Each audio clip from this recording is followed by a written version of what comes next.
The pounding started before my brain did. Deep, metallic knocks that didn't sound like a neighbor and didn't sound like a delivery. It sounded like authority, like someone had decided I didn't get to sleep in my own house anymore. I sat bolt upright in bed, heart already sprinting. For a second, I didn't know what day it was. Then I saw the faint gray light leaking through the blinds and the clock on my nightstand. Just after 6 a.m., my throat felt thick like I'd swallowed cotton. I pulled on a sweatshirt and stepped into the hallway, careful with my footsteps out of habit, like the house might wake up and scold me for existing. The pounding came again, followed by a male voice. "Sheriff's office, open the door." My hands went cold instantly. I didn't rush. I didn't hesitate.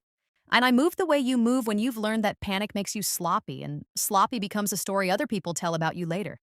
I flipped the porch light on and looked through the peephole. A deputy sheriff stood on my front step in a tan uniform with a black vest, one hand holding a clipboard of papers. Behind him, his patrol car sat at the curb with its lights off, like he'd decided not to wake the whole street. Then I saw them. Across the street, half in shadow, my parents stood near the neighbor's mailbox like spectators at a parade. My mother's arms were folded. My father's hands were in his coat pockets. They weren't surprised to see a deputy on my porch. They were satisfied. I opened the door with the chain still on. "Ma'am," the deputy said, calm but firm. "Are you Tessa Ward?" "Yes," I replied. He glanced down at the papers. "I'm Deputy Romero with the county sheriff's office. I'm here regarding a writ of possession. It's an eviction order." The word eviction hit my chest like a shove. "This is my house," I said. My voice didn't shake because I didn't allow it. "There has to be a mistake." Deputy Romero didn't react. He'd heard that sentence 100 times and probably hated what came after it every single time. "Ma'am," he said, "I'm not here to debate ownership. I'm here to execute a court order." I stared at the page in his hand. My name was printed on it in clean black letters like I was a tenant who'd missed rent, not the person who paid the taxes, replaced the roof shingles, and planted the tree out back with my grandfather when I was a teenager. My mother called from across the street loud enough to carry. "You should have done what family asked," my father added, voice flat like a verdict. "Pack. This is happening today." Deputy Romero's eyes flicked toward them, then back to me. He lowered his voice a fraction. "Do you have somewhere you can go?" he asked. The question wasn't kind. It was procedural, but it still made my stomach twist. "I'm not going anywhere," I said. "Not until you show me what this is." He lifted the top page slightly and angled it so I could read without stepping outside. There it was in bold. Writ of possession. A case number underneath, a court seal, a judge's signature I didn't recognize. My pulse tried to climb. I held it down. I didn't scream. I didn't cry. I didn't ask my parents why because I already knew the answer. They didn't need a reason that made sense. They only needed a reason that sounded acceptable to strangers. I pointed to the line near the top. "Who filed this?" Deputy Romero's gaze followed my finger. He hesitated just long enough to tell me the answer mattered. "Ma'am," he said carefully, "the plaintiff on this case is—" He stopped mid-sentence, looked back at the paperwork, then looked at me again, and his face changed. Not shock, not pity, recognition.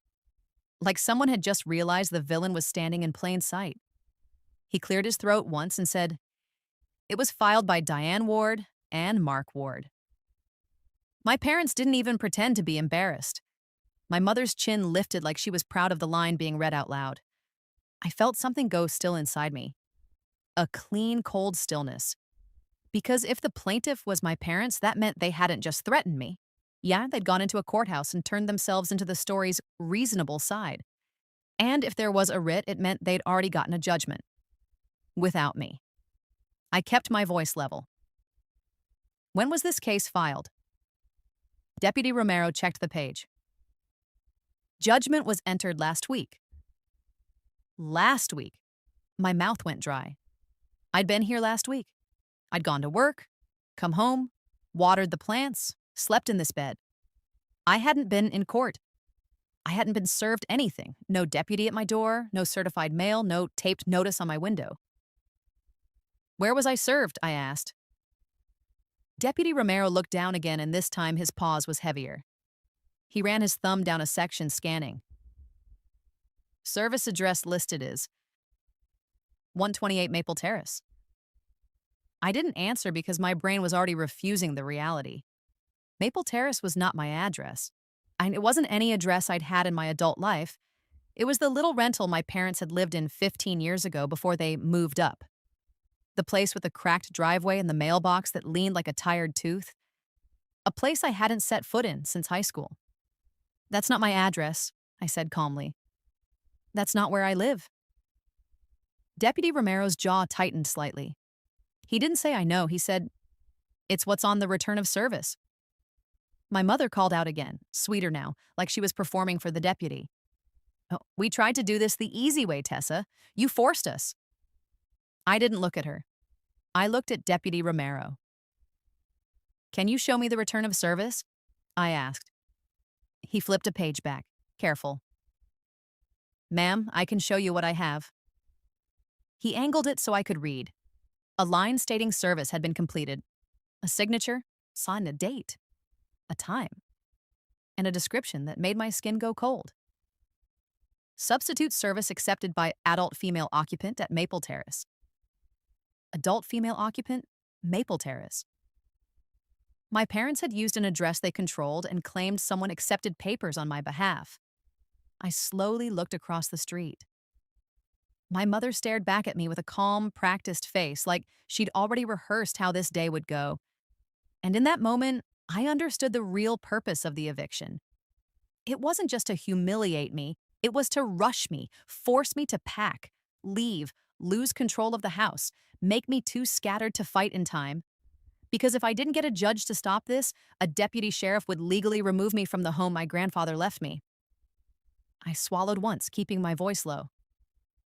This house was my grandfather's, I said to Deputy Romero. He left it to me. Deputy Romero didn't argue. He simply held the papers tighter, like he hated being the delivery system for other people's cruelty. Ma'am, he said, if you believe the court order was obtained improperly, you need to contact the court immediately and file an emergency motion. I can't tell you how to do that. I nodded once. I understand. He glanced back down, then up, and his voice turned even more careful. There's one more thing, he said. This writ authorizes same-day possession. My stomach tightened. Same day? He looked me straight in the eye, professional and not unkind. Without a judge's stay, he said. I have to clear this house by noon. I didn't stand there arguing with a deputy at my door. Arguing would have given my parents what they wanted, a scene, a story, and a reason to point and say I was unstable. So I did the only thing that mattered. I built a record. I asked Deputy Romero to hold the paperwork steady while I took clear photos of every page. The case number, the court seal, the signature line, the service address, the return of service language. Then I stepped back inside, shut the door gently, and slid the deadbolt into place like it could buy me time. It couldn't, but documentation could. Through the window, I could still see my parents across the street, watching like they were waiting for me to start throwing boxes onto the lawn. My mother had that same satisfied stillness she used to wear when she thought she'd cornered me into obedience. I didn't give her the satisfaction of movement. I grabbed my wallet, my keys, my phone, and one small fireproof pouch from the drawer where I kept the boring things that become life or death when other people decide to get creative. My deed copy, my grandfather's probate distribution letter, the property tax statements, and the homeowner's policy in my name. Then I called the courthouse clerk's office while I was still standing in my own kitchen. The line rang twice. Civil Division, a woman answered, voice brisk. I have a writ of possession for an eviction, I said calmly. I was never served.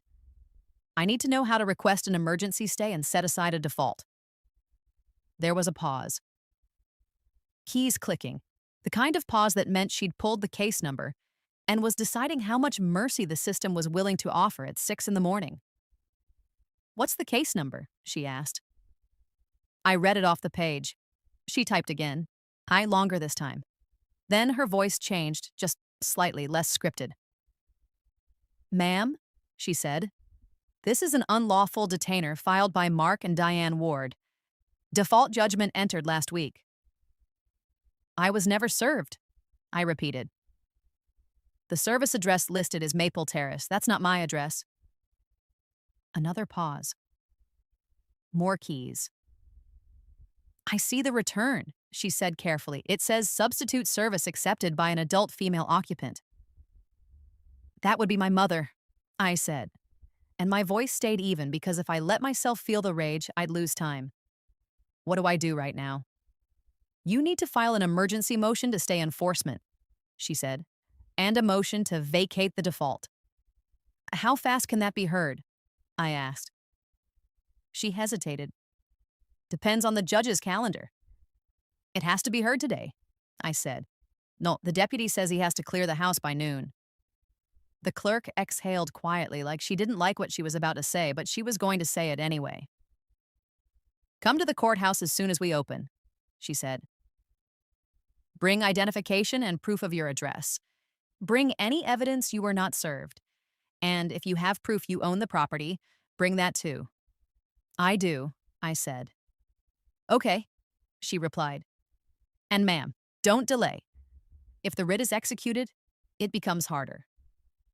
Harder meant the kind of harder that destroys people financially and then calls it procedure. I ended the call, grabbed the pouch, and walked back to my front door. Deputy Romero was still on my porch, waiting with the patience of a man who didn't enjoy his job. My parents were still across the street, unmoving. I opened the door again with the chain on. "I'm going to the courthouse," I told the deputy. "I'm filing an emergency stay." He nodded once. "That's what you need to do." My mother called out sweet as poison. "You can file whatever you want. It's already done." Deputy Romero's jaw tightened at her tone, but he didn't respond. He just looked at me. "Ma'am," he said, lower, "I'm not allowed to give legal advice, but I can tell you this. If you get a signed stay order, you call our civil unit immediately. They'll instruct me not to execute." "I understand," I said. "Can you give me the civil unit number?" He hesitated, then wrote it on the corner of a card and slid it toward the crack in the door. My father finally spoke again, louder this time. "Pack your things. Don't make this ugly." I met his gaze across the street and kept my voice quiet. You made it ugly when you lied to a judge," I said. My mother's face tightened, but she smiled anyway, like she thought my words didn't matter anymore. I closed the door without giving them another line. Then I left through the back door, walked around the fence, and got into my car without having to pass them like they owned the sidewalk. On the drive to the courthouse, the sky brightened into that pale morning color that makes everything look harmless. My hands were steady on the wheel. My mind wasn't. I kept thinking about Maple Terrace, about my parents signing for papers meant for me, and then pretending the court had served me. About how easily a lie becomes a judgment when you don't know you're supposed to show up. When the courthouse doors opened, I was already there. The building smelled like disinfectant and stale coffee. The security guard at the metal detector looked half asleep until I set the writ paperwork on the tray and said, "I have an eviction being executed today." His eyes sharpened. He waved me through faster than anyone else in line. Upstairs, the civil division counter had a thin queue of people holding folders the way drowning people hold air. I waited my turn without fidgeting, because every movement felt like it could be interpreted. When I reached the window, I slid my ID and the writ photos forward. "I need an emergency stay and a motion to vacate," I said. "I was never served. The service address is wrong." The clerk, a man with tired eyes and a badge clipped to his collar, typed my case number and frowned almost immediately. "You're at this address?" he asked, reading from the file. "No," I said. "That address is my parents' old place. I've never lived there as an adult." He clicked again, pulled up a scanned document, and turned his monitor slightly so I could see. A proof of service form with a signature line and a description of the adult female occupant who allegedly accepted papers. My stomach tightened. The signature was a scribble, but the handwriting on the printed name underneath was neat. Diane Ward. My mother hadn't even bothered to hide it. She signed for it, I said quietly. The clerk's eyebrows rose a fraction. She is the plaintiff. Yes, I replied. And she accepted service on my behalf at an address I don't live at. He stared at the screen for a beat longer than he needed to, and then he did something that told me he wasn't just going through motions. He printed the service form and slid it under the glass. Highlight that, he said low. It matters. I took the paper with hands that stayed steady because I refused to let the system label me emotional. I also own the house, I said, and I slid out the deed copy from my fireproof pouch along with the probate distribution letter. My grandfather's name at the top, my name listed as the recipient of the property. The clerk looked at the deed and blinked. Then he typed again, faster. Your parents filed this as landlords, he said, voice tightening. They're claiming you're a tenant holding over. A tenant, I repeated, keeping my tone flat. He clicked to another scanned exhibit and turned the monitor again. A one-page rental agreement. My name typed at the top. My parents' names typed under landlord. A signature at the bottom that was supposed to be mine. It wasn't.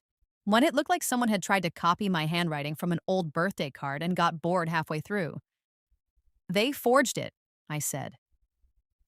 The clerk didn't say yes. Clerks don't say yes. He said, if you want the judge to see this today, you need to file your emergency motion now.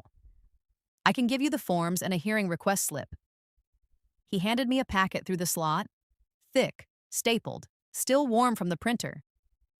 The words emergency motion to stay sat at the top like a life preserver. What judge?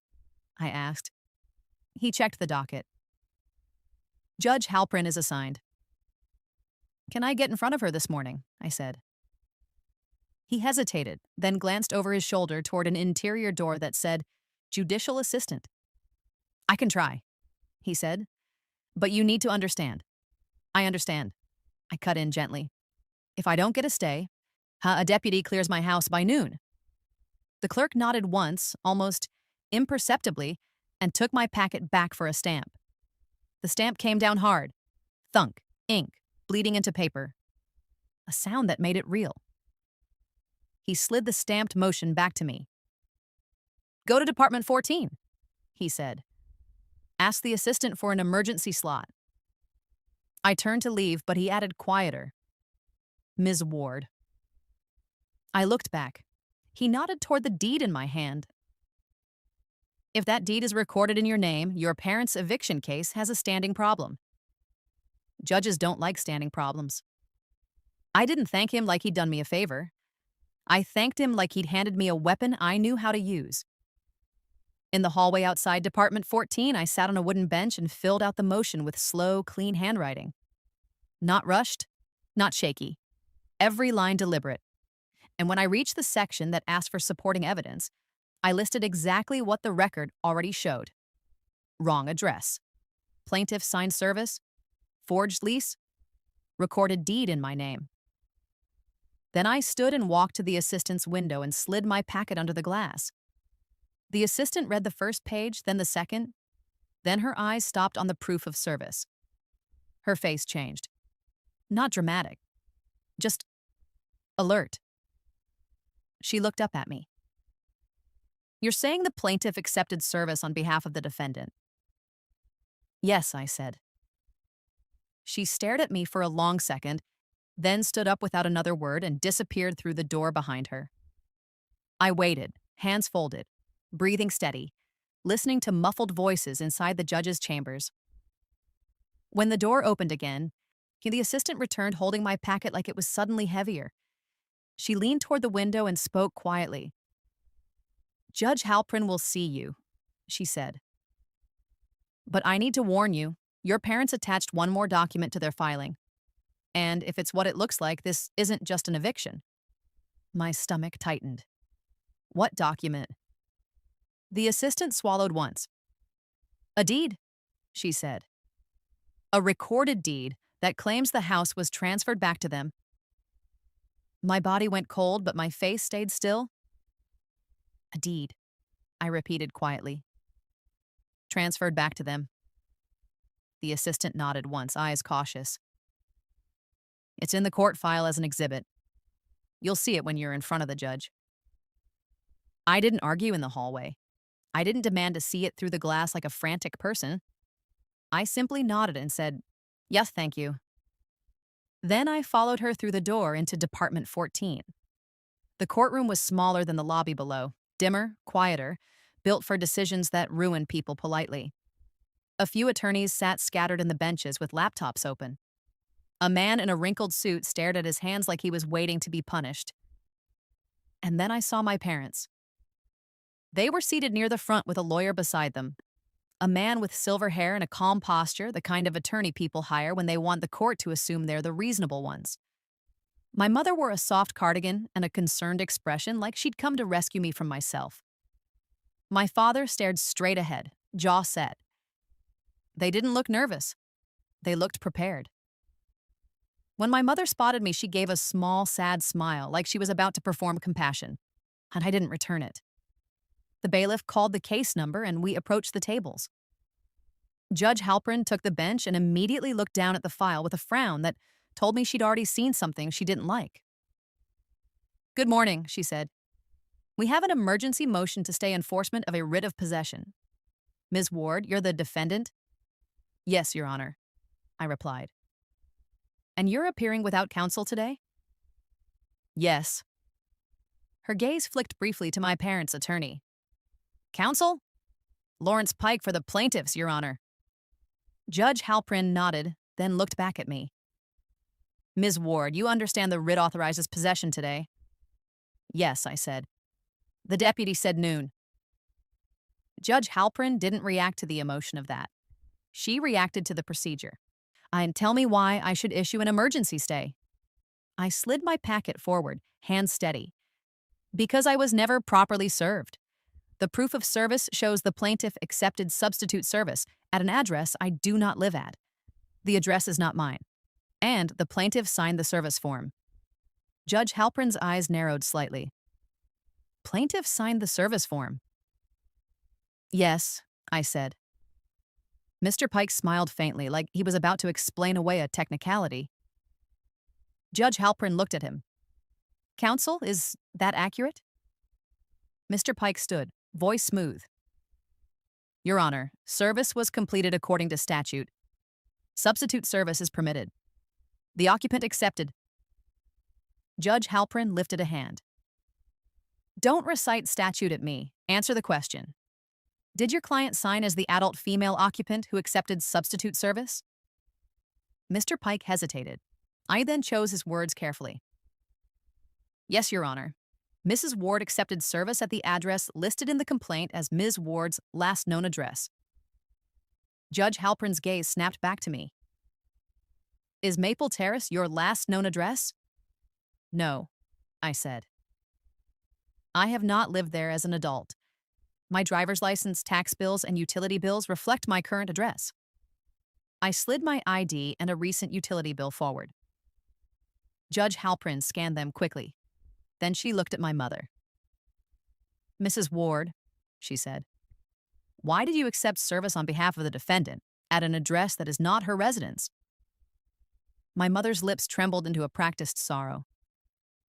"Your Honor," she began softly, "we've tried everything. She's been unstable. She stopped answering us. We didn't know what else to do." There it was again. Unstable. On a label meant to make the court stop asking uncomfortable questions. Judge Halprin didn't even blink. "That's not an answer," she said. "You either knew where she lived or you didn't." My father leaned forward slightly, voice low. "We were just trying to protect the property."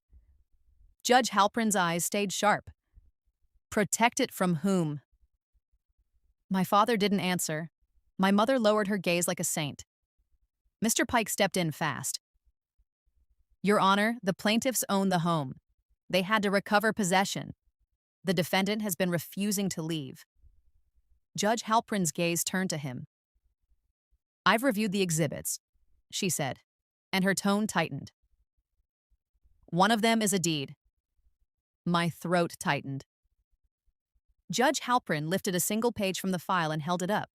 Exhibit C is a recorded quitclaim deed purporting to transfer the property from Tessa Ward to Mark and Diane Ward, she said. Recorded 2 weeks ago. My mother inhaled softly like she was about to cry. My father's face stayed flat. Judge Halprin looked at me. Ms. Ward, did you sign a quitclaim deed transferring this property to your parents 2 weeks ago? No, I said. Mr. Pike's voice came in, smooth. Your Honor, we have a notarized deed on record. Judge Halprin's eyes snapped to him. I didn't ask you. Then she looked at me again. You're saying that deed is fraudulent? Yes, I replied. And I can prove I was not present for any notarization. I was at work that day, and my employer has access logs. Judge Halprin's pen stopped moving. Access logs, she repeated. Yes, I said calmly. Badge entry and security camera logs. Time stamped. Mr. Pike's expression tightened.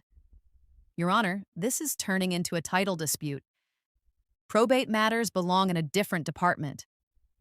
Judge Halprin's gaze hardened. This is not a probate matter right now. This is an unlawful detainer filed by people claiming to be owners, supported by a deed the defendant says she never signed, combined with a service return signed by the plaintiff at an incorrect address. She paused, then said the sentence that made my parents finally shift in their seats. I am not comfortable with enforcing a writ of possession on this record. Mr. Pike opened his mouth. Judge Halprin cut him off. I will address the stay first, she said.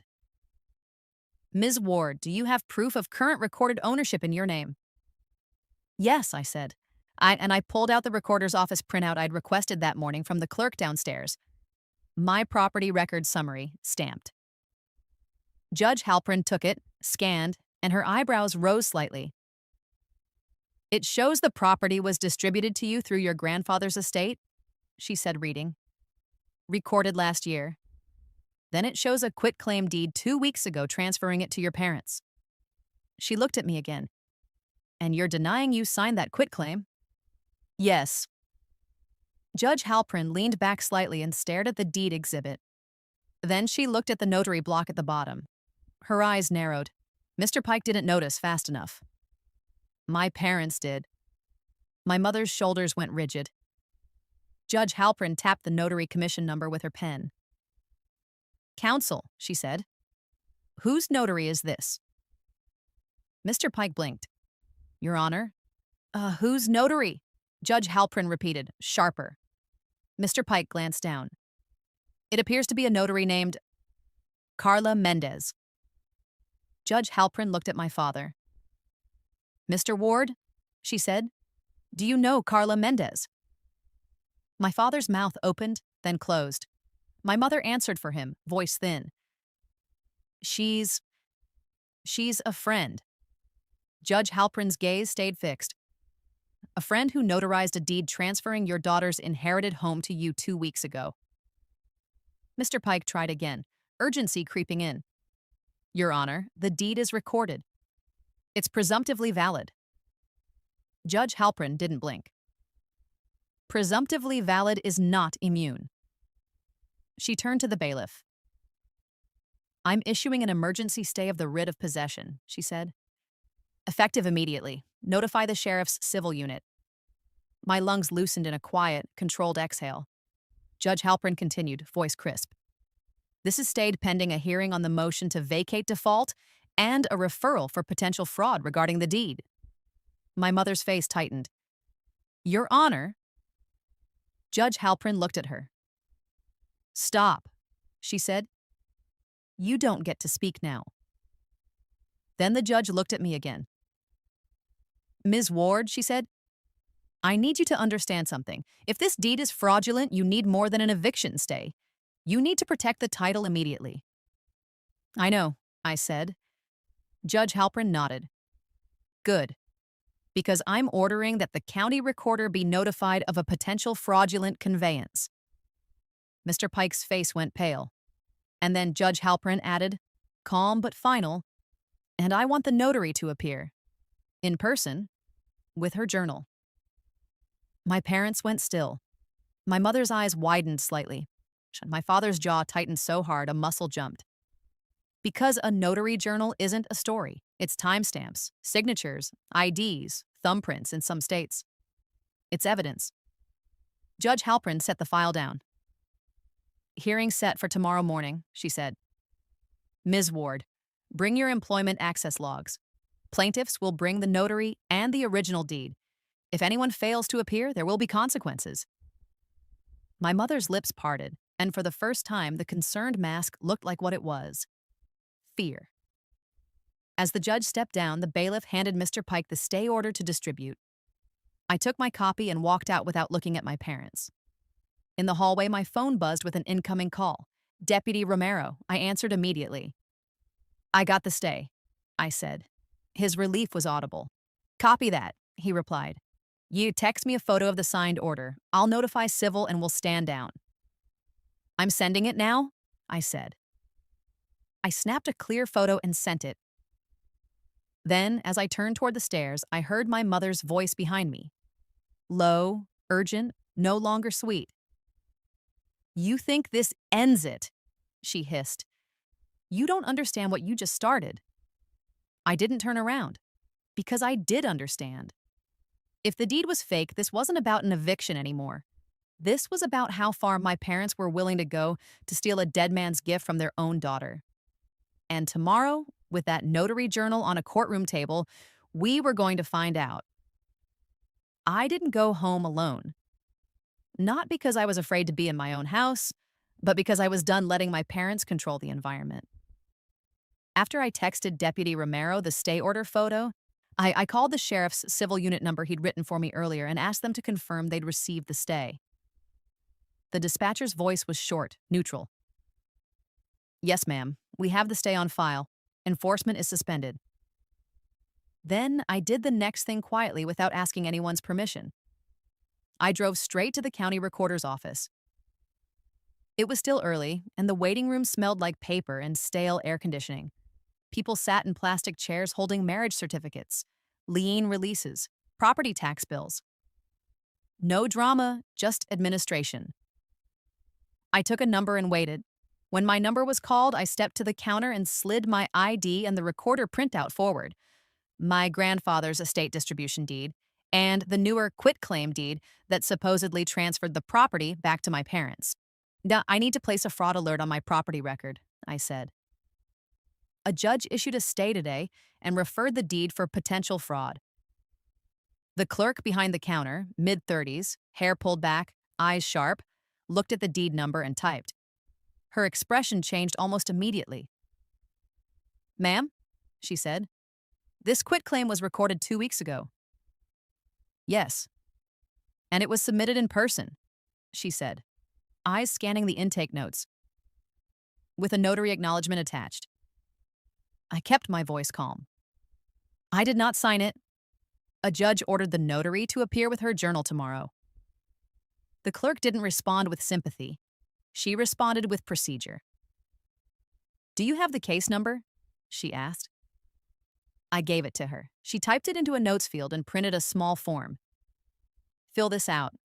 We'll attach a fraud alert flag to the parcel record. And it doesn't invalidate the deed automatically, she added.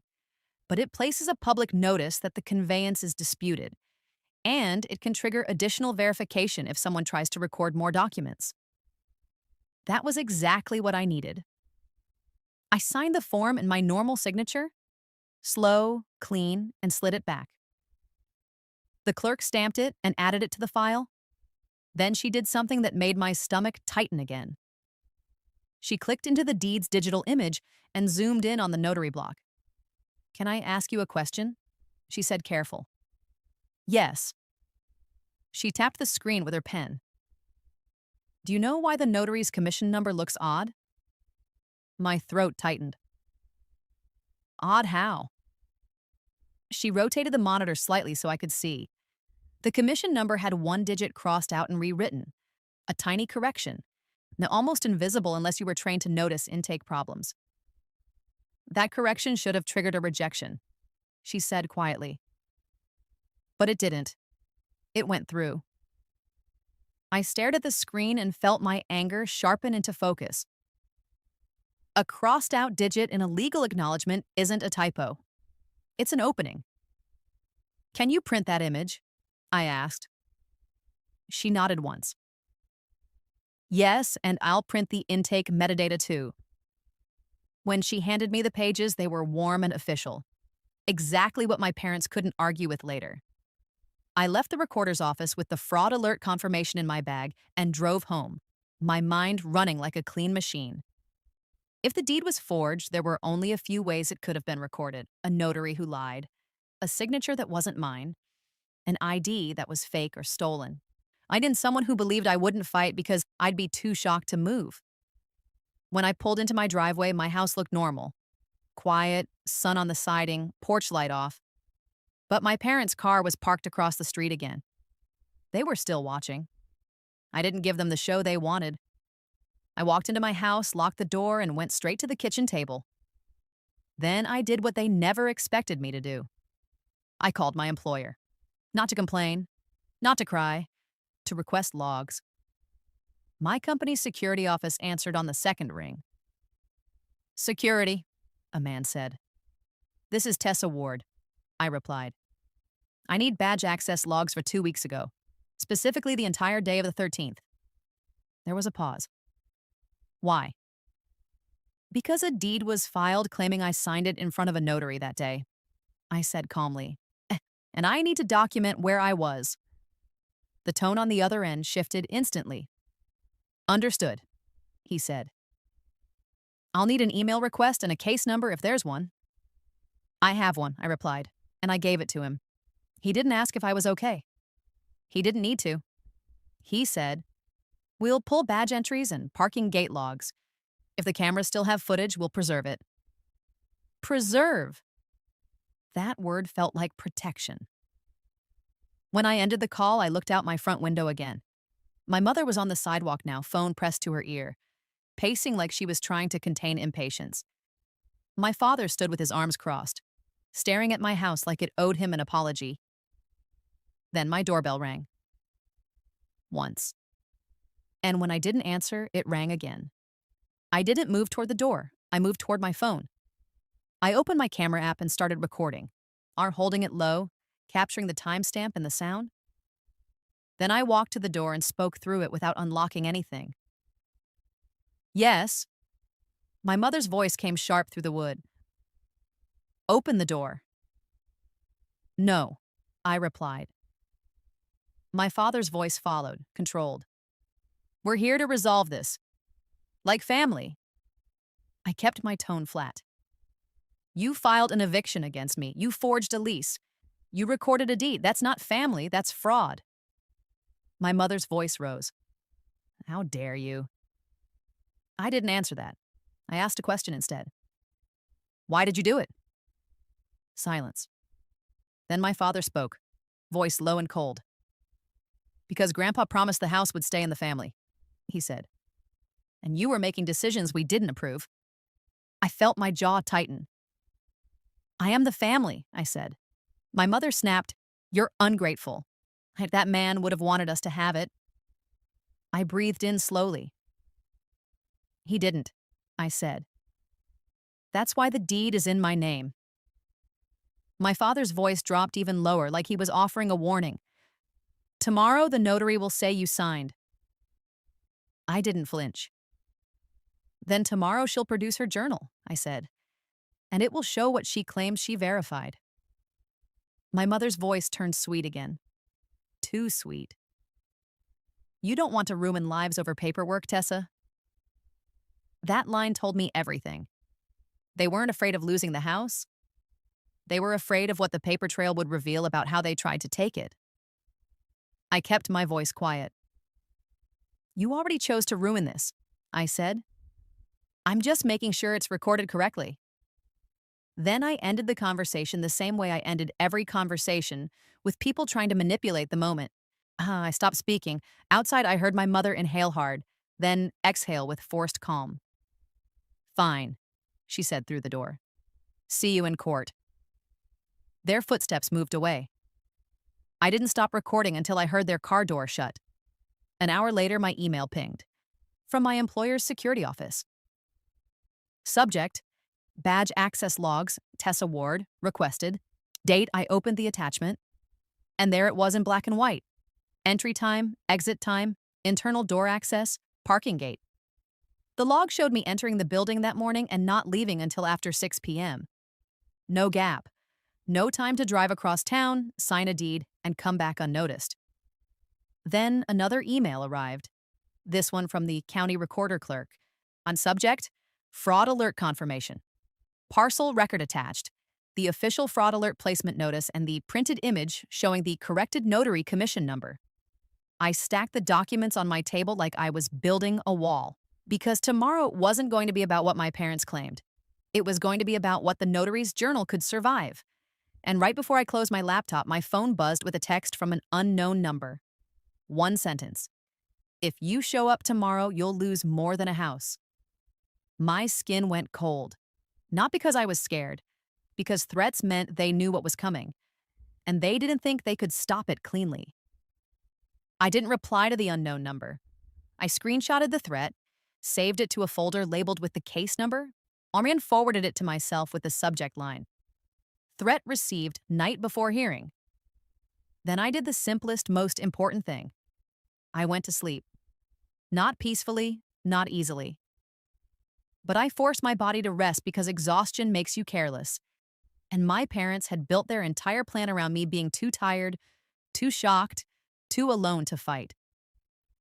At 8:45 the next morning, I walked back into Department 14 with a single folder and a calm face. My parents were already there with their attorney. My mother wore a slightly different cardigan, like she believed costume changes reset the narrative. My father looked impatient, jaw set, eyes fixed on the bench like he was waiting for permission to take what he'd decided belonged to him. And sitting behind them, stiff posture, purse clutched tight, was the notary, Carla Mendez. And she looked nothing like I'd expected. Not smug, not confident. Just tense, like she'd been told to show up and repeat a line, and she was praying no one asked the wrong question. When the bailiff called the case, Judge Halprin took the bench with the same focused expression she'd worn yesterday. Only today it looked sharper, less tolerant. Good morning, she said.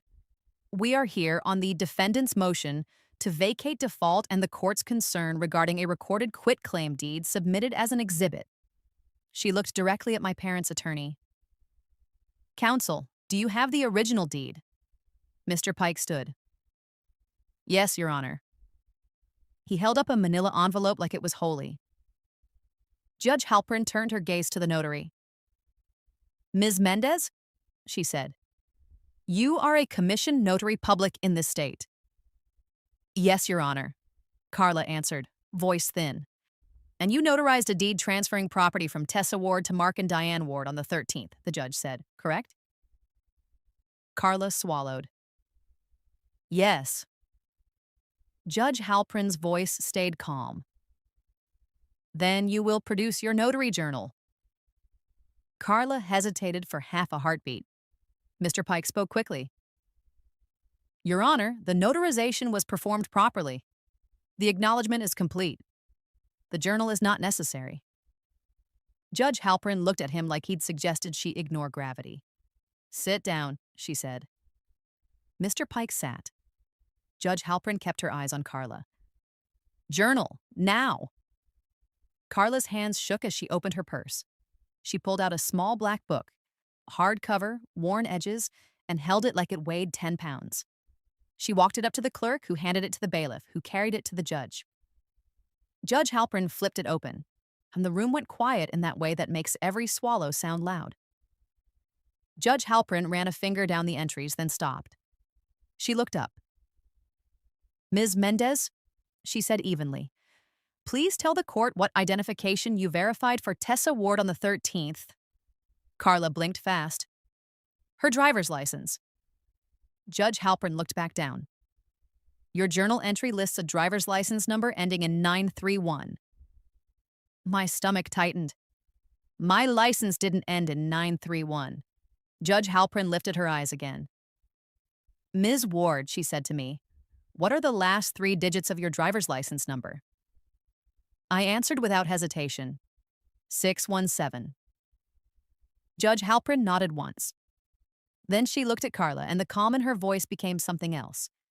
Something dangerous. So the journal does not match the defendant's actual license, she said. Explain. Carla's lips parted and closed again. Her eyes flicked toward my parents just once. So small most people would have missed it. But Judge Halpern didn't miss anything. Mr. Pike stood up too fast. Your Honor, journals can contain clerical errors. Judge Halpern cut him off. Enough. She turned the journal slightly and read the next line into the record. This entry lists the signer as Tessa Ward, she said. And under signature, there is a scribble that does not resemble the signature on the defendant's filings. She turned her gaze to Carla. Did you witness Tessa Ward sign this deed in your presence? Carla's voice came out strained. Yes. Judge Halpern didn't raise her voice. She simply reached for the printout I'd submitted yesterday, my employer's access logs, and held them up. Ms. Ward, she said, you stated you were at work for the entire day. Yes, I replied. Do you have documentation? She asked, showing you were physically present. Yes, I said, and I slid forward the badge logs and the security office certification email. Then I added the one thing people like my father always forget exists. My parking gate log with a time-stamped plate scan. Judge Halpern scanned the first page, then the second. Her eyes narrowed at the timestamps. Then she looked at Carla. Ms. Mendez, she said, at what time did you notarize this deed? Carla swallowed. Around noon. Judge Halpern turned to the log. The defendant's badge log shows her inside a secured building at noon with internal door access, she said. Her parking gate log shows her vehicle inside the controlled garage. She did not leave. Carla's face tightened, and her voice cracked slightly. Maybe it was later. Judge Halpern flipped the journal again. Your journal lists the time as 12:15, she said. So no, not later. Mr. Pike looked like he wanted to vanish. My mother's hands were clenched so tightly her fingers looked pale. My father stared straight ahead, as if refusing to look at the evidence would stop it from existing. Judge Halpern set the journal down slowly and leaned forward.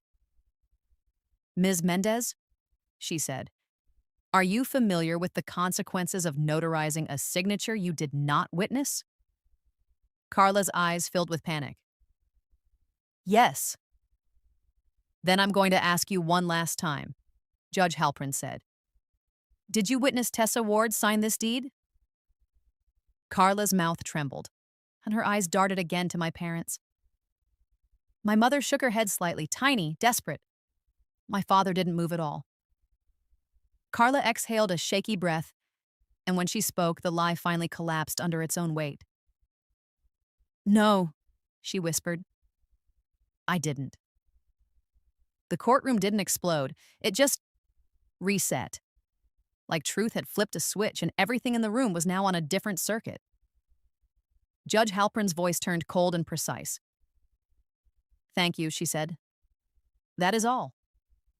My mother made a small sound, half gasp, half anger, then snapped her mouth shut as if she'd remembered cameras existed. Mr. Pike stood again, voice cracking with urgency. Your Honor, this is beyond the scope. Judge Halpern lifted her hand. Sit down. He sat. Judge Halpern looked at my parents. Mark Ward, she said. Diane Ward. Stand. They stood slowly, and like gravity had changed. Judge Halpern spoke in a tone that didn't need volume. This court is vacating the default judgment, she said. The writ of possession is dissolved. The unlawful detainer is dismissed for lack of proper service and lack of standing. My father's mouth opened. Judge Halpern kept going. This court is referring the quitclaim deed to the district attorney for investigation of fraudulent conveyance and conspiracy, and referring the notary to the commissioning authority for potential revocation. My mother's eyes went wide. Your Honor? Judge Halpern's gaze cut her off. No. Then the judge looked at me. Ms. Ward, she said, you will obtain a certified copy of today's order and record it with the county recorder. You will also pursue a title correction through the proper civil channel. Based on what I've seen, you should consider an emergency restraining order as well. I will, I said. Judge Halpern nodded once, and then she delivered the line that made my parents finally look afraid.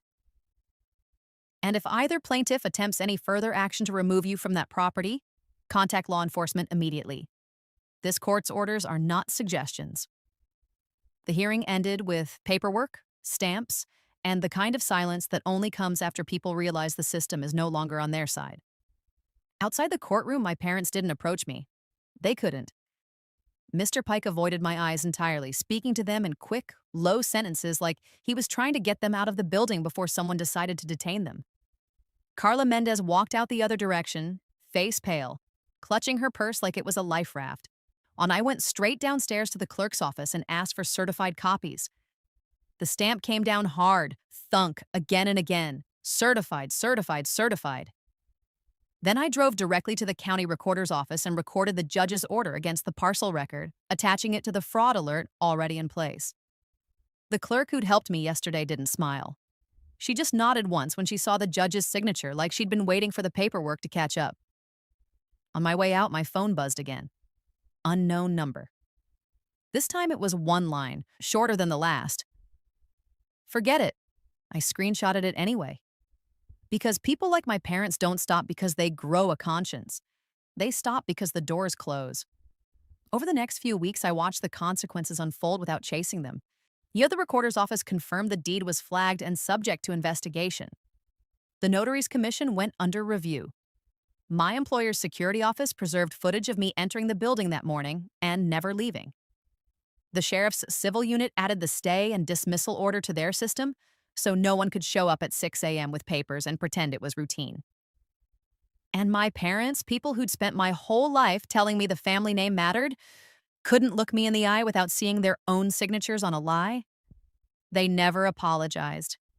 They didn't have the emotional equipment for accountability. My mother sent one email that tried to rewrite the whole thing as a misunderstanding. My father didn't send anything at all, but I didn't need apologies. I needed my house. I needed my grandfather's gift to stay where he put it, with me, the person he trusted. One evening, I stood in the living room and looked at the sunlight coming through the windows. The same windows my parents tried to steal by walking into court with forged paper. I didn't feel triumphant. I felt quiet. The kind of quiet you earn when you stop begging to be treated fairly and start forcing people to deal with facts. A few weeks later, the street felt normal again. No patrol car at the curb, no parents across the road watching like predators. The fraud alert stayed on the property record until the title correction process finished, and every official letter that arrived went into the same folder with the case number on the spine. I replaced the front door lock, installed a small camera by the porch, and then kept certified copies of the judge's order in a safe place. Not because I wanted to live in fear, but because I wanted to live in reality. My parents had proven they'd use institutions as weapons. I learned to use the same institutions as shields. If your parents tried to evict you from a house your grandfather left you, would you confront them first? Or would you do exactly what I did and let the paperwork trap them in their own lie? Tell me in the comments. And if you want more stories where silence wins because the record is louder than manipulation, hit like, subscribe, and I'll see you in the next video.